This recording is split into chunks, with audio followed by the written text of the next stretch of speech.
Bapa di surga, kami bersyukur karena sampai di bulan Agustus kami ada sebagaimana ada. Ini bukti Tuhan memelihara hidup kami. Ini fakta Allah berjalan bersama kami. Biarlah pagi hari ini semua hati Tuhan bersihkan, sehingga ini firman Tuhan yang akan disampaikan boleh tertanam dan dia boleh bertumbuh sungguh dalam hati kami, sehingga kami bukan menjadi penonton, tapi kami ingin menjadi pelaku dari kebenaran firman. Situasi segenting apapun, keadaan hidup kami serumit apapun, tidak akan memisahkan kami dari kasih. Engkau Allah yang lembut, Engkau Allah yang penuh kasih, Engkau memahami bahkan mengerti setiap keluh kesah hidup kami, dan hanya kepadamu kami bersujud karena kami tahu Engkau adalah kekuatan kami. Terima kasih apapun yang terbatas yang akan menyampaikan firman urapi bibir lidah hamba Tuhan, sehingga bukan hamba yang berbicara, tapi biarlah Roh-Mu berkata-kata buat kami semua. Segala hati dan pikiran yang tidak fokus, hamba berdoa dan usir keluar dalam nama Yesus, pergi dan tidak boleh mengganggu kami karena kami mau fokus bersama Tuhan. Terima kasih Bapa, dalam nama Yesus kami berdoa. Haleluya. Amin. Silakan duduk Bapak Ibu. Ada haleluya? Coba saling lihat kiri kanan dan senyum.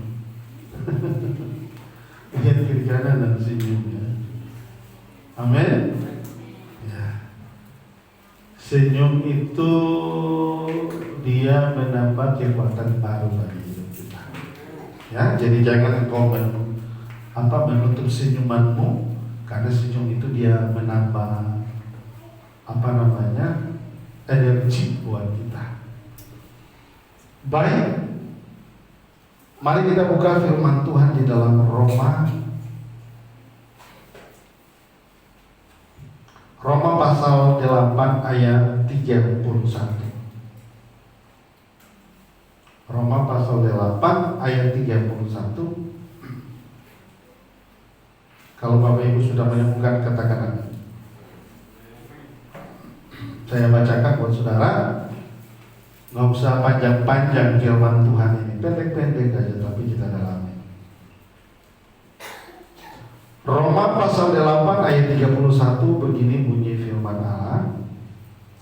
Sebab itu apakah yang akan kita katakan tentang semuanya itu?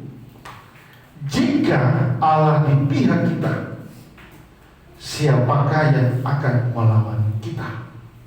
Jika Allah di pihak kita, siapakah yang akan melawan kita? Bapak Ibu Saudaraku yang terkasih, firman ini dikhususkan kepada orang percaya. Ayat ini Paulus khususkan kepada jemaat Tuhan yang ada di Roma, karena memang ketika itu jemaat Tuhan memang digoncang-gancing dan berbagai bentuk kesulitan yang mereka hadapi, mereka alami, sampai-sampai mereka sudah tidak berdaya lagi untuk mempertahankan iman percaya mereka kepada Allah. Tuhan melihat bahwa ini perlu segera penanganan. Lalu Tuhan memakai Paulus untuk menyuarakan firman Tuhan ini. Paulus memberi kekuatan kepada mereka, jika Allah di pihak kita, siapakah yang akan melawan kita? Paulus ingin menyampaikan kepada jemaat yang ada di Roma bahwa jangan pernah gentar ikut Tuhan, karena begitu dahsyatnya Tuhan kita, sehingga tidak perlu melihat situasi yang terjadi pada sekitar kalian. Percaya kepada Tuhan dengan sungguh-sungguh, maka bukan kekuatanmu yang menyelamatkan, tetapi kekuatan Tuhan yang akan menyelamatkan Bapak Ibu Saudara dan saya. Jemaat Tuhan yang ada di Roma pada saat itu memang mendapat tekanan dari Kaisar Roma, dari bangsa-bangsa lain dihantam kiri kanan, sehingga betul-betul mereka memang hampir tercerai-berai. Makanya Paulus dengan keras dia menyampaikan kepada mereka bahwa jika Allah di pihak kita, siapa yang akan melawan kita? Wow. Nah saudara, yang ini hari-hari ini kita butuh ayat ini, saudaraku yang terkasih. Ada begitu banyak persoalan yang terjadi dalam kehidupan kita, tapi saya ingin mau katakan buat saudara, di zaman kita hari-hari ini jika terjadi segala macam persoalan, sebetulnya kita tidak perlu menyalahkan situasi, kita tidak perlu menyalahkan siapa-siapa. Kenapa hal itu akan terjadi? Karena firman Tuhan harus digenapi.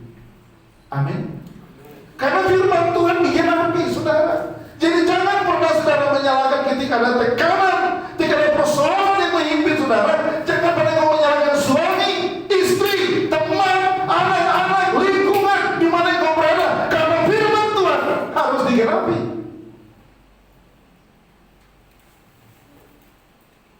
Mari kita mau belajar.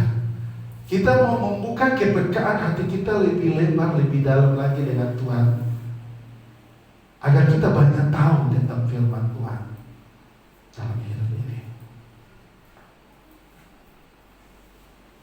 Bapak Ibu Saudaraku yang terkasih, saya baca ayat ini, saya diberi kekuatan baru bahwa jika memang Allah di pihak kita, siapa yang bisa melawan kita? Yang bisa melawan kita adalah kekuatan kita sendiri, kekhawatiran kita sendiri, ketidakpercayaan kita sendiri kepada Tuhan. Oknum lain, pribadi lain tidak mampu melawan kita, saudara. Jadi mari kita belajar tentang firman Tuhan agar kita banyak tahu tentang bagaimana korelasi hidup kita dengan Tuhan dan bagaimana kita bisa ada sampai hari ini itu, bagaimana supaya kita melihat bahwa Tuhan yang number one dalam hidup kita. Orang yang hidup sungguh-sungguh di dalam Tuhan, dia akan selalu berkata Tuhan number one dalam hidup kita. Orang yang cinta Tuhan, orang yang ingin mau bertumbuh, dia akan mengatakan Tuhan number one dalam hidup saya. Tidak ada hal-hal yang lain yang kita nomor satukan. Kenapa? Zaman ini dia akan berproses dan menuju kepada penggenapan firman Tuhan. Akan banyak hal yang terjadi ke depan tanpa kita sadari, tanpa kita mengerti, akan terjadi dalam kehidupan kita. Kita tidak perlu merasa kenapa saya harus begini, kenapa harus saya seperti ini. Tidak perlu kita berpikir seperti itu. Kita kembali kepada firman Tuhan bahwa semua itu harus terjadi karena firman Tuhan harus digenapi.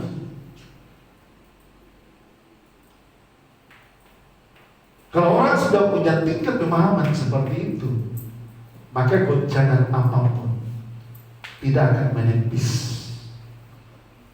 mengenai iman dan percayanya. Kenapa saya berbicara tentang ini? Karena tema kita adalah tentang keyakinan iman. Banyak orang tahu menjadi orang Kristen, tapi mereka tidak mengerti bagaimana memoles iman itu, bagaimana mempertahankan iman itu, bagaimana mengerti tentang definisi yang benar tentang iman. Saudara, iman itu mengalahkan segala sesuatu.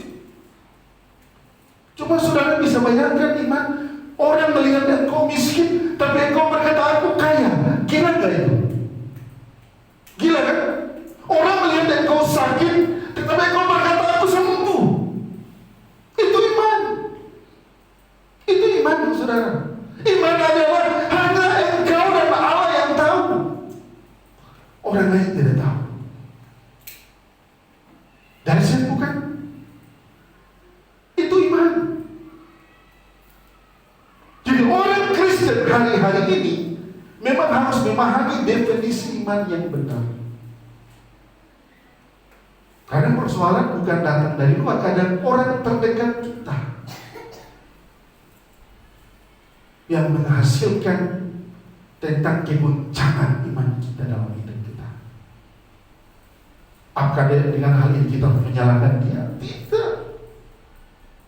Kita kembali kepada firman Tuhan bahwa semua itu harus terjadi karena firman Tuhan harus digenapi. Amin. Katakan kanan kiri bahwa firman Tuhan harus digenapi. Itu baru kita menjadi orang Kristen yang benar di hadapan Tuhan. Kalau baru sedikit aja kita disentuh, kita udah lebih menyalahkan A, B, dan C. Kita tidak akan pernah bertumbuh. Amin. Kita tidak akan pernah bertumbuh. Tapi kalau semua itu terjadi, kita mengatakan, wow, aku udah biasa yang begitu. Tidak akan terpengaruh, karena aku percaya firman Tuhan harus digenapi. Itu suatu saat penggoda-penggoda itu tidak akan lagi datang menyentuh kita. Kenapa? Karena dia tahu kita udah kebal. Amin. Kita udah kebal. Kalau kami gembala ini memang udah sering kami alami. Tapi kami tidak pernah menyalahkan siapa-siapa. Kami terima dan kami bawa dalam doa kepada Tuhan. Kadang-kadang kami disalahkan, kadang-kadang kami dicerca, kadang-kadang kami dicemooh. Kok kenapa kau bela dia? Kenapa kau pertahankan dia? Kenapa kau memihak dia? Kau gak malu gak kau bela dia? Kami gembala hanya tersenyum dan melihat. Ini jemaat harus tahu. Ya. Kami kadang-kadang dihina. Kok kenapa kamu bela dia? Kenapa kau pertahankan dia? Kenapa kau hormat dia kepada dia? Bukankah dia mempermalukanmu? Kenapa aibmu kau tanggung? Kami gembala hanya tersenyum saja. Wow, keren. Kami bawa di dalam Tuhan dan kami mulai berdoa, Tuhan terima kasih. Biar Engkau beracara dan berikan kekuatan kepada kami. Biar semua itu lewat hidup kami, firman-Mu digenapi, kami mau menjadi berkat bagi-Mu, Tuhan. Nah, ini harus kita mengerti. Jadi kalau ada teman kita yang mengalami goncangan, kita harus berkatakan, tidak perlu kau menyalahkan siapa-siapa. Kembali kepada firman Tuhan, baca Alkitab bahwa firman Tuhan harus digenapi. Jangankan orang lain, orang terdekat pun bisa membuat kita terluka karena firman Tuhan harus digenapi.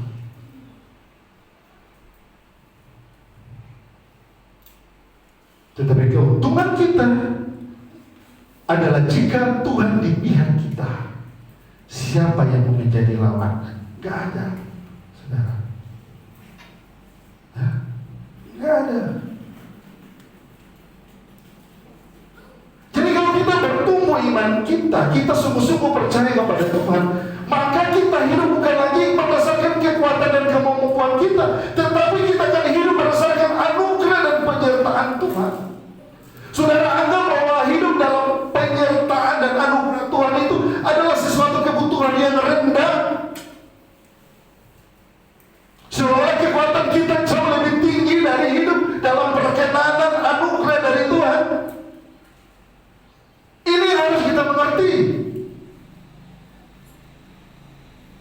Hidup berkenan dan hidup dalam anugerah Tuhan, hidup dalam kekuatan Tuhan, dia melebihi segala kekuatan dan kemampuan kita. Yang dimana kita sudah dalam tahap iman dan berserah kepada Tuhan, biar Tuhan beracara dalam hidup kita dan kita berjalan hidup sesuai tuntunan dan anugerah Tuhan, dan bukan lagi berdasarkan kekuatan dan kemampuan kita. Jadi ini juga terlewatkan kekuatan dan kemampuan kita. Saudara, kalau saudara melihat kemampuan dan kekuatanmu, saudara bisa bunuh orang. Kenapa? Tidak akan pernah cukup. Betul? Coba saya tanya, Pak Supri betul ya? Kalau hidup berdasarkan kemampuan kita, tidak akan pernah cukup, betul? Oleh karenanya kita butuh Tuhan. Sebab oleh anak anugerahnya lah memampukan kita hidup dalam kecukupan. Selebihnya kita bawa hidup kita kepada Tuhan. Tuhan mau bawa kemana terserah. Ini yang harus kita mengerti di akhir zaman ini. Kami kemarin bawa anak kami ke Pontianak kuliah. Saya bilang sama istri saya, langkah pertama yang kita cari adalah gereja di mana dia harus beribadah hari Minggu. Jangan cari yang lain-lain dulu. Karena hanya Tuhan yang bisa kita percaya. Amin. Aku bilang cari di mana gereja yang dia bisa beribadah hari Minggu. Kalau dia tidak, pulang. Supaya kita tidak punya beban dalam hidup ini. Kalau kita melihat berdasarkan kemampuan dan kekuatan kita, saudara, kita tidak akan pernah maju-maju. Semua masalah akan masuk dalam pikiran kita berjuta-juta. Dan pada ini kita akan melupakan kebaikan Tuhan. Oleh sebab itu kita butuh Tuhan. Kita butuh penyertaan Allah agar memampukan kita hidup dalam kecukupan.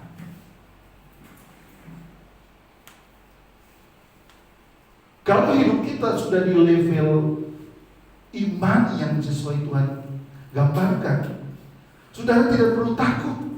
Baca ayat ini, kalau Tuhan di pihak kita, siapa menjadi lawan? Sakit penyakit, ekonomi, keuangan, sakit hati tidak akan mempan ini untuk menyerang kita. Kenapa? Karena kita sudah di level 5. Makanya tadi saya dari awal saya mengatakan kita harus banyak belajar tentang firman Tuhan supaya kita banyak tahu, baru kita berbicara.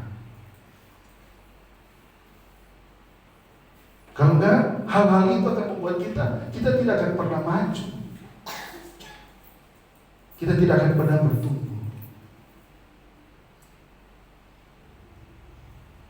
Tuhan juga menginginkan saudara seperti anak kita. Anak kita juga kita menginginkan dia bertumbuh, anak remaja menjadi dewasa dan dia akan menikah. Nah, Tuhan juga menginginkan rohani kita seperti itu. Kita harus terus mengalami pertumbuhan di dalam rohani kita. Nah, bagaimana mendapatkan pertumbuhan itu? Ya lewat tekanan dan persoalan-persoalan yang kita alami.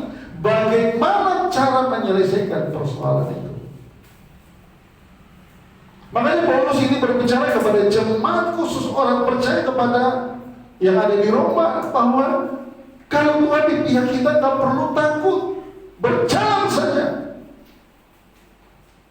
Saudara bisa lihat di ayat 36 di bawah, dia katakan seperti ada tertulis, oleh karena engkau kami ada dalam bahaya maut sepanjang hari, kami telah dianggap sebagai domba-domba sembelihan, tetapi dalam semuanya itu kita lebih daripada orang-orang yang menang oleh Dia yang telah mengasihi kita. Jadi oleh sebab itu saudara yang terkasih, mari kita banyak belajar tentang firman Tuhan. Dan jangan pernah kau mengandalkan kekuatanmu, saudara akan stres. Belajar hidup di dalam anugerah Tuhan dan belajar hidup di dalam perkenanan Tuhan. Tuhan akan menunjukkan kedahsyatannya buat saudara dan saya. Dan di sanalah kita mengerti sebenarnya hidup kita tidak ada apa-apa. Amin. Tidak ada apa-apanya. Jadi hidup kita ini dikaruniai Tuhan itu, dalam keadaan apapun kita harus menjadi berkat bagi orang lain. Kita menjadi saluran berkat. Kita mencari sesuatu yang berguna bagi orang lain.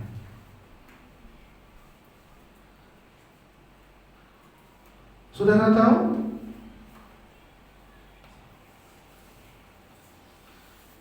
hidup ini begitu luar biasanya. Betapa mulianya hidup ini di mata Tuhan. Jangan kita kekang dengan kemampuan kita, dengan kekuatan kita kepada Allah. Seolah-olah kita menunjukkan Tuhan, aku sudah hebat, aku tidak butuh Tuhan lagi dalam hidup ini.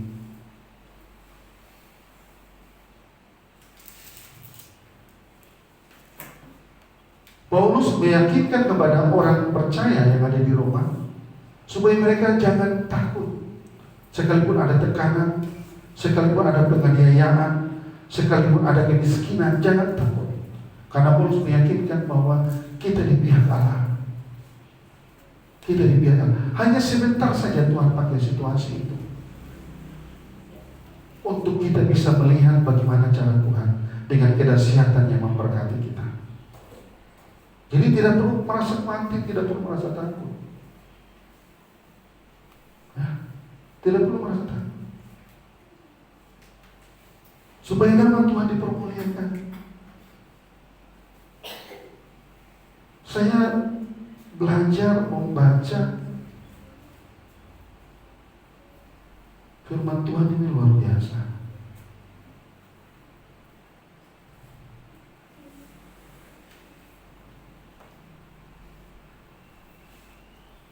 Saudara tahu di Timur Tengah di sana kenapa ada namanya Laut Mati, ada Danau Mati. Padahal danau ini dia memang mendapatkan aliran air dari Sungai Yordan.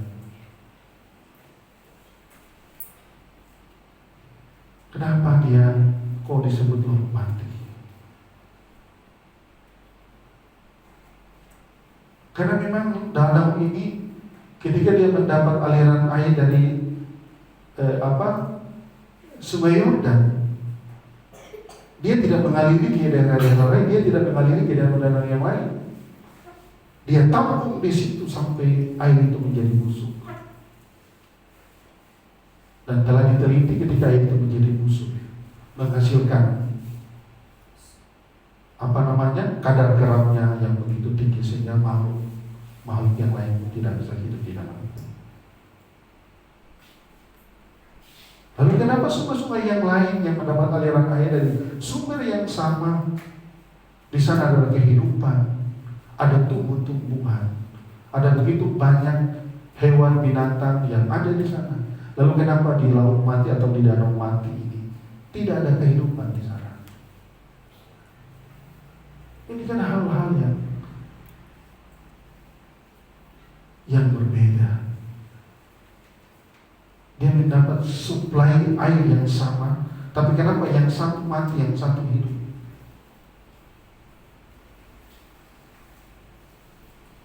Jadi ketika dipelajari sungai atau danau mati ini, memang danau ini tidak mau memberikan suplai ke danau-danau yang lain. Dia hanya putar di situ, dia tampung di situ itu air itu sampai menjadi busuk dan akhirnya menghasilkan kadar garam yang begitu tinggi. Orang kalau sedang mati rohani, dia akan mengatakan dialah segalanya. Orang kalau mati rohani, dia mengklaim bahwa itu berkatnya adalah milik dia dan dia tidak butuh Tuhan. Tapi kalau orang yang rohaninya hidup seperti sungai-sungai yang lain yang mendapatkan sungai-sungai dari Sungai Yordan, dia membagikan juga ke sungai-sungai yang lain, dia aliri. Amin. Ini yang harus kita belajar. Jadi di dunia ini selalu ada dua pilihan Allah berikan supaya kita pelajari.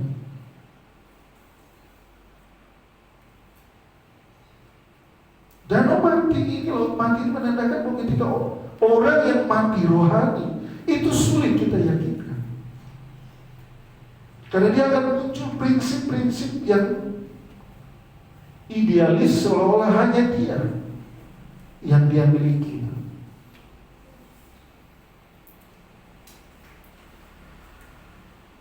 Mari kita mau menjadi anak Tuhan, menjadi kehidupan orang percaya yang indah, yang bisa dilihat oleh dunia. Kita bisa membagi kasih dengan mereka. Tidak perlu materi, mungkin senyum ya, yang baik, cara pertemanan yang baik.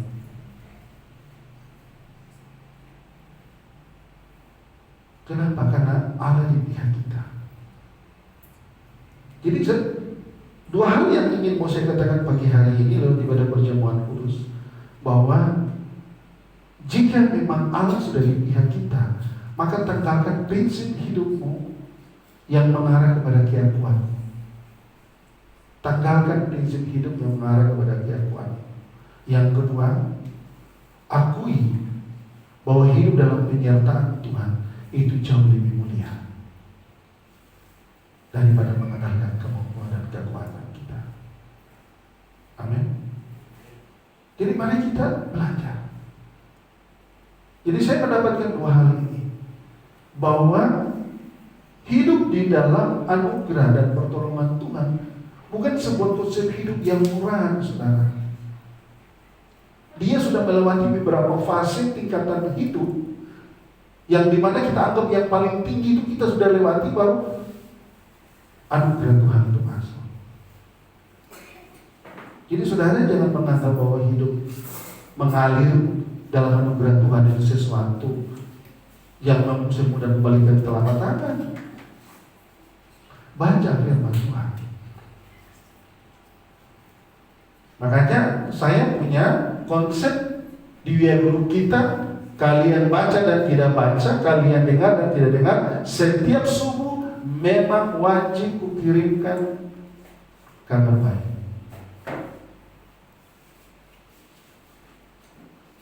Tapi ada jemaat yang terasa. Jadi kalau ada pagi nggak ada, udah dibilang, om sakit ya. Loh, kenapa? Kau tahu? Iya, soalnya nggak ada berita di WA Group kita. Berarti dia punya KPKA. Karena saya akan berusaha semampu saya selagi saya bernapas untuk tetap melakukan apa yang menjadi tanggung jawab saya di hadapan Tuhan. Tidak gampang Bapak Ibu Saudara, hidup di dalam anugerah Tuhan itu tidak mudah. Tetapi jika kita belajar mengalir dan Tuhan yang membawa kita, maka segalanya akan jadi indah. Amin. Jadi mari kita membangun satu konsep hidup yang baru, bahwa ketika Allah di pihak kita, maka goncangan apapun yang datang tidak akan menyita, apalagi menghilangkan kesempatan kita bersama Tuhan. Coba mari kita coba belajar membangun konsep hidup yang baru mulai minggu ini, bahwa tekanan apapun yang datang, ya, sakit apapun yang menimpaku, kita belajar bahwa semua itu harus terjadi karena firman Tuhan harus digenapi, supaya kita bisa lega, kita bisa tenang dan tidak perlu bertanya kemana-mana. Kita bisa tenang, oh iya, benar. Dan kita akhirnya mengatakan kepada Tuhan, Tuhan terima kasih, karena saya sudah memulai merasakan tanda-tanda firman-Mu digenapi. Itu jauh lebih nyaman, saudara, daripada kita harus bertanya kepada dunia ini yang jawabannya itu tidak akan memuaskan kepada kita.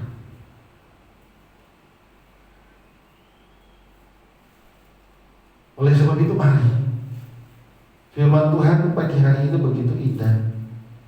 Jika Allah di pihak kita, kita buang prinsip hidup yang mengarah kepada keakuan. Dan yang kedua, kita akui bahwa hidup di dalam penyertaan Tuhan itu jauh lebih indah. Karena tidak ada orang yang bisa melawan kita. Yang bisa melawan adalah ketidakkepercayaan kita, kekhawatiran dan kebimbangan kita, itu yang bisa melawan untuk hadirat Allah jauh dari kita. Orang yang sungguh-sungguh cinta Tuhan, dia akan tetap mengatakan waktu dengan Tuhan itulah yang nomor satu.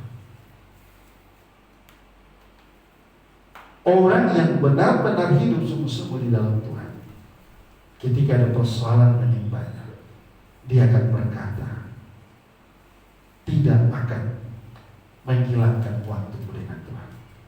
Kenapa? Karena sebenarnya Allah, bukan manusia. Karena manusia bisa mengecewakan kita. Manusia bisa mengecewakan kita, saudara. Tapi kalau kita punya poros kepada Allah, sekalipun dunia mengecewakan, kita tidak akan pernah kecewa, karena kita tetap memandang Tuhan. Amin. Hanya ini yang bisa kita banggakan. Hanya ini yang kita miliki. Hanya ini yang kita punya, yang Tuhan beri. Kalau tidak,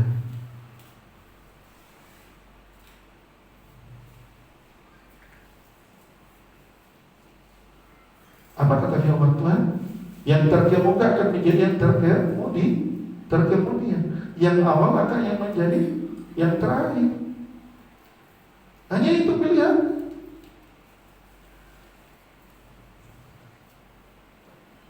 Ada juga yang berkata begini, oh dulu aku ini dipakai Tuhan begini-begini. Loh kok dulu dia cerita? Coba cerita yang sekarang itu. Sekarang itu berarti kau semakin meningkat. Siap mau terbang gitu loh. Kok dulu itu? Dulu aku dipakai Tuhan mau begini. Loh kok dulu gitu loh. Coba ngomong sekarang. Apa yang bisa kau perbuat untuk Tuhan? Nah, oleh sebab itu Bapak Ibu Saudaraku yang terkasih, marilah buka hatimu dan yakini bahwa apapun masalah yang menimpamu, percaya bahwa janji firman Tuhan itu harus digenapi. Jadi bukan hanya saudara, semua kita akan mengalami hal yang sama. Saudara tidak perlu menyalahkan siapa-siapa, tidak perlu bertanya kepada siapa, tetapi bersyukurlah kepada Tuhan bahwa kita boleh diingatkan Tuhan bahwa firman Tuhan harus digenapi. Mari kita tunduk kepala, kita akan persiapkan masuk dalam perjamuan kudus. Mau dipersiapkan untuk perjamuan kudusnya. Mari kita berdoa. Bapa di surga, kami bersyukur firman-Mu boleh selesai hamba-Mu berbicara. Bila Roh Kudus lebih tajam dan lebih dalam lagi mengartikan makna dari kebenaran firman-Mu, jika Allah di pihak kami, maka tidak ada siapapun yang dapat melawan kami. Bapa di surga, kami akan masuk dalam perjamuan kudus. Roti dan anggur yang telah tersedia di hadapan kami, biarlah Tuhan urapi dan berkati, sehingga mengingatkan kami peristiwa 2000 tahun yang lalu. Karena Engkau Tuhan, hidup kami diselamatkan. Karena Engkau Tuhan, dosa kami diampuni. Karena Engkau Tuhan, hidup kami menuju maut. Engkau kembalikan menjadi hidup yang bermasa depan. Terima kasih Tuhan. Kami akan masuk dalam perjamuan kudus dalam nama Yesus. Hamba berdoa dan mengucap syukur. Haleluya. Amin. Yesus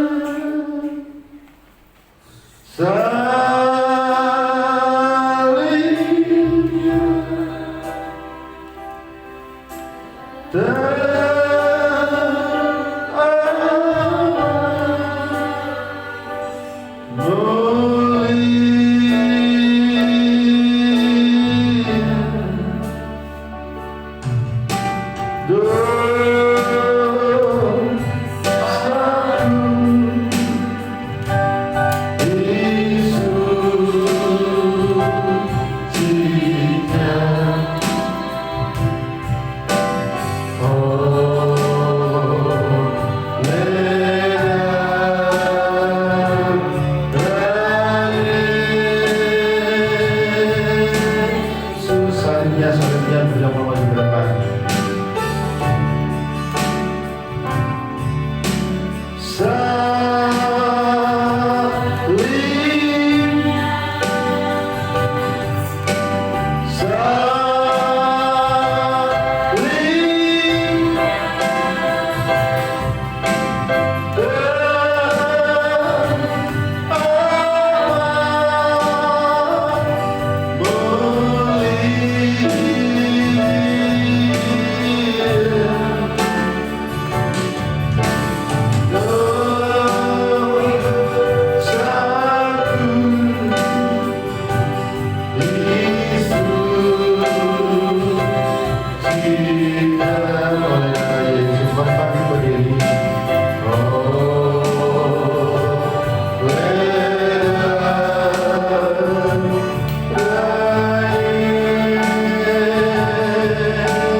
Sebab apa yang telah diteruskan kepadamu telah kuterima dari Tuhan, yaitu bahwa Tuhan Yesus pada malam waktu ia diserahkan mengambil roti, dan sesudah itu ia mengucap syukur atasnya, ia memecah-mecahkannya dan berkata, inilah tubuhku yang diserahkan bagi kamu, perbuatlah ini menjadi peringatan akan aku. Inilah tubuh Kristus yang terpecah-pecah untuk menebus dosa saudara dan saya. Kita makan roti ini dengan iman kita hanya di dalam nama Tuhan Yesus Kristus.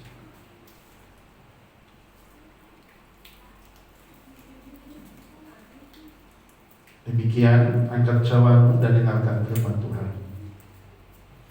Demikian juga ia mengambil cawan sesudah makan lalu berkata, cawan ini adalah perjanjian baru yang dimeteraikan oleh darahku. Perbuatlah ini setiap kali kamu meminumnya menjadi peringatan akan aku. Inilah darah Yesus yang tertumpah untuk menebus dosa saudara dan saya. Kita minum anggur ini dengan iman kita hanya di dalam nama Tuhan Yesus Kristus.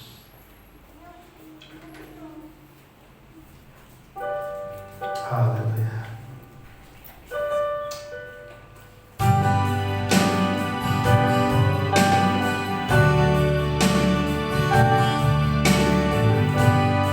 Sukacitaku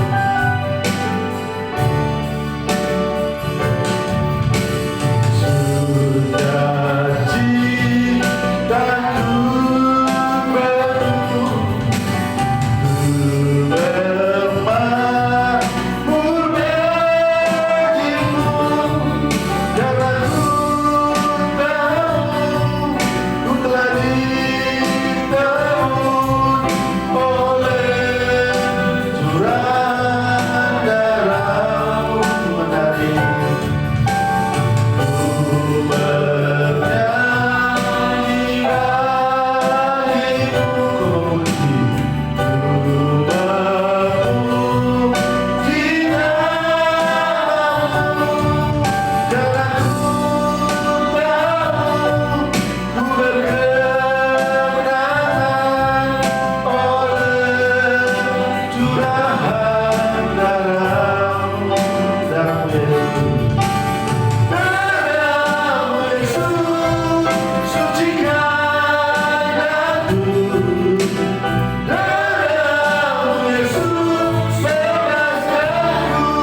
hamba-Mu yang datang dalam keadaan sakit, jenis penyakit apapun yang mereka derita.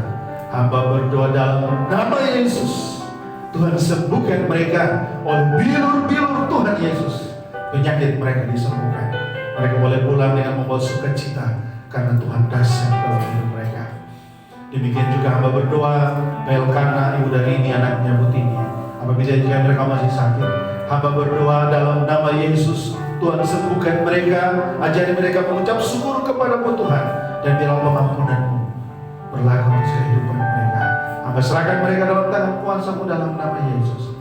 Jika karena tekanan ekonomi, keuangan, engkau menjadi khawatir dan bimbang, hamba berdoa Tuhan beri kekuatan dan berikan iman yang besar, sehingga mulai hari ini mereka percaya kepada janji-Mu bahwa Tuhan mengasihi hidup mereka dan berjalan bersama Tuhan. Tidak ada yang mustahil. Hidup mereka diberkati dan mereka tidak khawatir dan bimbang lagi. Hamba serahkan mereka dalam tangan kuasa. Demikian juga hamba berdoa buat bangsa dan negara kami, bangsa Indonesia. Tuhan urapi dan berkati bangsa kami, berkati bangsa kami, sehingga bangsa kami diberkati, pemerintah kami dari pusat sampai daerah Tuhan berkati, supaya bangsa ini betul-betul diberkati dan seluruh rakyat Indonesia diberkati Tuhan. Segala permasalahan bangsa berskala nasional juga kami berdoa Tuhan ambil alih, sehingga semuanya ini sesuai kehendak Allah dan semua itu indah pada waktunya. Hamba serahkan bangsa kami dalam tangan kuasa-Mu dalam nama Yesus. Terima kasih Bapa, ini doa kami, terpujilah nama-Mu Bapa dalam nama Yesus. Hamba berdoa dan mengucap syukur. Haleluya. Amin. Silakan duduk Bapak Ibu Saudara, dan saya serahkan pada mimpi.